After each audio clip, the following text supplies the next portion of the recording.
आज प्रदेश में जो कानून व्यवस्था बनी हुई है, हर आदमी असुरक्षित है। और यहाँ तक कह सकता हूँ, हरियाणा में वही सुरक्षित है जिसको कोई मारना नहीं चाहता। अनवांटेड आदमी नहीं तो कोई भी अपने आप को महसूस नहीं करता है सुरक्षित है। कल यहाँ रोहतक में जो दिन दहाड़े किस प्रकार का हुआ, उससे पहले एक अखबार में बोले 3 मर्डर हो लिए 4 दिन में, एक के बाद एक में। हम शुरू से कह रहे हैं भाई, कानून व्यवस्था की तरफ ध्यान दो। कानून व्यवस्था चरमरा चुकी है हरियाणा में। और आज मेरी रिपोर्ट, मैं नहीं कह रहा हूँ, केंद्र की जो गृह मंत्रालय की रिपोर्ट है, उसमें हरियाणा प्रदेश पूरी देश में सबसे ज़्यादा असुरक्षित प्रदेश, ये परिस्थिति है। और इसी वास्ते हमने फैसला किया है कि विधानसभा का सेशन चलते ही हम एडजॉर्नमेंट मोशन लेके आएंगे, काम रोको प्रस्ताव लाएंगे और कानून व्यवस्था पर डिस्कशन करेंगे, उनसे रिपोर्ट मांगेंगे सरकार की। बड़े शोर शोर से ये मुद्दा उठाएंगे, क्योंकि हर आदमी अपने आप। ऑर्गेनाइज क्राइम चल रहे हैं, अरे क्राइम तो हो जाते हैं, अनऑर्गेनाइज क्राइम तो नेचुरल है। भाई भाई का झगड़ा हो गया, क्या नाम, मकान मालिक का किराएदार का झगड़ा हो गया, कोई एक्सीडेंट हो गया, इस प्रकार से है। टेनेंट और लैंडलॉर्ड का हो गया। ये जो है अनऑर्गेनाइज क्राइम है, जो पर सडन प्रोवोकेशन का हो गया कोई। लेकिन ऑर्गेनाइज क्राइम वो हैं जो फिरौती मांगी जाती है और फिर क्लेम किया जाता है फलाना गैंग है, कत्ल किया जाता है, क्लेम किया जाता है तो फलाने गैंग का आदमी था, फलाने गैंग ने ओन किया इसको। ये ऑर्गेनाइज क्राइम। ऑर्गेनाइज क्राइम में आज हरियाणा में सबसे ज़्यादा ऑर्गेनाइज क्राइम है। कम से कम 50-60 जो है गैंग काम कर रहे हैं हरियाणा में। तो उनका सफाया नहीं होगा, उनको उनसे छुटकारा नहीं मिला जाएगा, उनको उनका डर नहीं होगा। इसका मतलब किसी को डर खौफ रहा ही नहीं। किसी को सरकार, ऐसा प्रतीत होता है सरकार नाम की चीज़ कोई नहीं। हर आदमी अपने आप में सुरक्षित महसूस है, फ्री फॉर ऑल हो रहा है। जो जिसकी मर्जी फिरौती मांगे, जो जिसके ऊपर क्राइम करे, कोई वो नहीं। तो ये बड़ी स्थिति गंभीर है और इसके हम पूरे जोर शोर से विधानसभा में उठाएंगे और जरूरत पड़ी तो हम जगह जगह प्रदर्शन भी करेंगे। सरकार तो ये कह रही है कि जिस तरह से विदेशों में बैठे बदमाश हैं, गैंग जो चला रहे थे, उनको डिपोर्ट करके लेके आ रहे हैं, क्राइम ग्राफ है वो कम हुआ है। सरकार ये कह रही है कि जो विदेशों में बैठे गैंगस्टर हैं उनको डिपोर्ट करके हम गिरफ्तार कर रहे हैं और पहले के मुकाबले में जो क्राइम कम हुआ है। कम हुआ? कहाँ हुआ कम? कल रोहतक में क्या हुआ?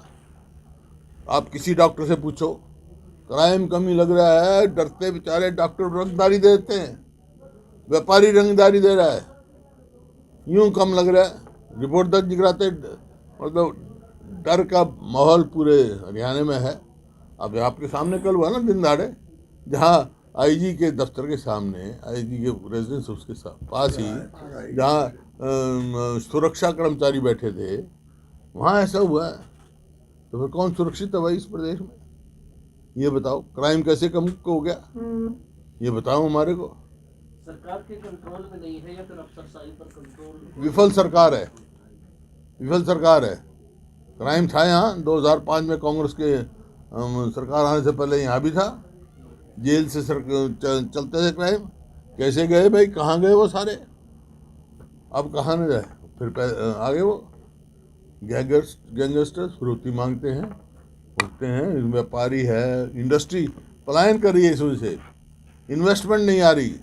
जिस पर जो प्रदेश पहले सबसे प्रति व्यक्ति आय और निवेश में सबसे नंबर 1 था, आज फिसल गया, आर्थिक तौर पर भी फिसल गया। जब तक कोई भी हो, प्रदेश को तरक्की करनी है तो सबसे पहले कानून व्यवस्था चुस्त और दुरुस्त करनी पड़ेगी, लोगों में विश्वास पैदा करना पड़ेगा। जब कोई इन्वेस्टमेंट आएगी, ऐसे थोड़ी आएगी। क्या लगता है सर, प्रदेश में जिस तरह से गैंगस्टर के बाद एक वारदातों को अंजाम दे रहे हैं, उसको लेकर जो सरकार आए दिन इनकाउंटर कर रही है, वो दावा करते हैं इनकाउंटर कर रहे हैं, ये इसमें समझ से बाहर है। क्या दावे करे तो फिर क्यों नहीं क्राइम कम हो रहा है? कौन सा गैंगस्टर पकड़ा इन्होंने? नाम बताएं। इनकाउंटर कितने हुए? नहीं, गैंगस्टर कौन सा पकड़ा है ये बताएं। कभी कोई बिश्नोई के नाम से, कभी कोई भाऊ के नाम से, कौन सा पकड़ लिया भाई? यही सुन रहे हैं हम तो। क्या असलियत क्या है?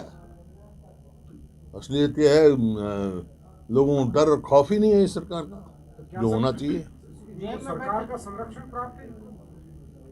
कमजोर सरकार है, सरकार कमजोर है, सरकार वीक है। चुस्त और दुरुस्त नहीं है। सर जो जेलों में बैठे हैं गैंगस्टर, उनको पकड़ा हुआ है, वो अब गैंग जेल से ही चला रहे हैं। क्या पता उसको हुए सरकार दूसरे लोग भी कर रहे होंगे। 2005 से पहले यहाँ चल रहा था ना, चल रहा था नहीं चल रहा था रोहतक जेल से। जेल से हाँ, हाँ। 2 लाख पेंशन का मुद्दा आप लोग हमारा मतलब ये है कि कानून व्यवस्था को चुस्त दुरुस्त करो। इसके बड़ा भारी रोष है लोगों में, बड़ा भारी डर का माहौल प्रदेश के लोगों में है। भाई अब ये भी दोहरा वो है। 5 दिन पहले बयान आता है मुख्यमंत्री जी हमने किसी की पेंशन नहीं काटी, अब कह रहे हैं हम 70,000 रेस्टोर करेंगे। कौन सी बात ठीक है भाई? रेस्टोर क्यों करी? काटी नहीं तो रेस्टोर क्यों करी? पेंशन तो बहुत कटी है। ये जो परिवार पहचान पत्र है ना, उसकी आड़ में फैमिली आईडी की उसमें बहुत लाखों लोगों की पेंशन कटी है और लाखों लोगों का राशन कार्ड कटा है, जो कि चुनाव से पहले इन्होंने बनाया था। एक किस्म से वो वोट चोरी है। अब मैं नहीं कह रहा हूँ, ये केंद्र का जो मंत्री है उसका पार्लियामेंट में जवाब है ये कि हरियाणा में पूरे देश में सबसे ज़्यादा राशन कार्ड कटे हैं, तो हरियाणा में कटे हैं 14 लाख के करीब। उसके बाद और कट गए 70,000। अरे अकेले अम्बाला जिला, छोटा सा जिला है, वहाँ 54,000 राशन कार्ड कटे हैं अकेले बनाए गलत है चुनाव के लिए। तो चुनाव में फायदा लेने के लिए बनाया गया था। और क्या? और वोट चोरी क्या होती है? यही होती है भाई। मेरा सवाल यही है, चुनाव से पहले बनाए क्यों, अब चुनाव के बाद काटे क्यों? काटे क्यों? सरकार की नीयत और मंशा वो ठीक नहीं है। काटे क्यों? हर चीज पे मतलब देखो ना, किसान के साथ क्या हो रहा है। आओ दांगी साहब आ जाओ। बलराम कहाँ गया? बलराम चला गया? बलराम चला गया क्या? कट्टे का वजन 50 किलो था, पहले घटा के 45 कर दिया, अब 40 कर दिया। कीमत वही, मतलब ये ना कहना पड़े कीमत बढ़ा दी हमने, वजन घटाते रहो। 50 से 40 किलो कर दिया, पहले 45 किया, अब 40 कर दिया। इसी प्रकार से ना एमएसपी पूरी मिलती है। मैंने कई बार सवाल पूछ लिया कि बार बार बयान आते हैं कि हम हरियाणा में 24 फसलों पे एमएसपी दे रहे हैं। उन 24 फसलों का नाम बता दो मेरे, कौन सी हरियाणा में कौन सी 24 फसल होती है भाई?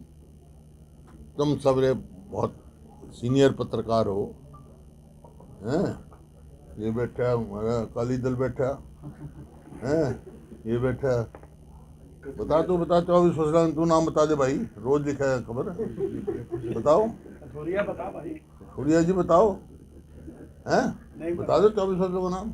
फिर ये लिखते क्यों नहीं तुम? 24 फसल होती नहीं हरियाणा में, क्यों झूठ बका रहे लोगों को?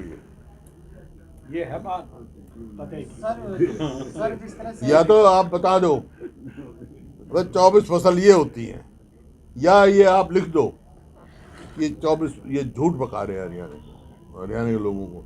24 फसल होती नहीं हरियाणा में, यह नाम बता दो 24 फसलों का।